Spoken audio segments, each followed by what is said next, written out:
Samantala, tinapyasan ng halos 30% ang panukalang budget ng Department of Public Works and Highways o DPWH sa ilalim ng 2026 National Expenditure Program katumbas ng locally funded na flood control projects.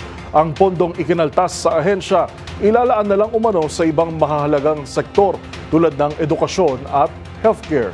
Ang balitang yan tinutukan ni Rovic Manuel.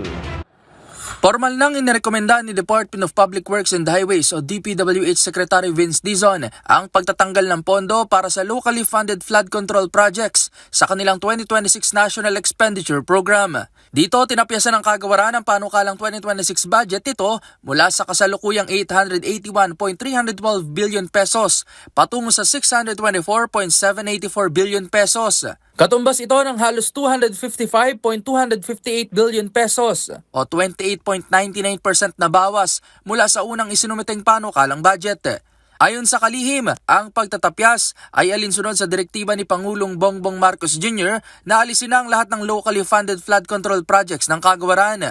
Dagdag pa ni Dizon, inirekomenda ng Pangulo na ilaan na lang ang naturang pondo sa ibang programa ng pamahalaan tulad sa edukasyon, agrikultura, kalusugan, pabahay, labor, social welfare at marami pang iba. Nakatakda namang ganapin ngayong araw ang pagdinig tungkol sa panukalang DPWH budget sa House Committee on Appropriations.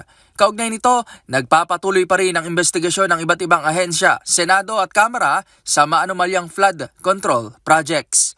Para sa MBC TV Network News, ito si Rovic Manuel ng DZRH TV. Una sa Pilipinas, una sa Pilipino.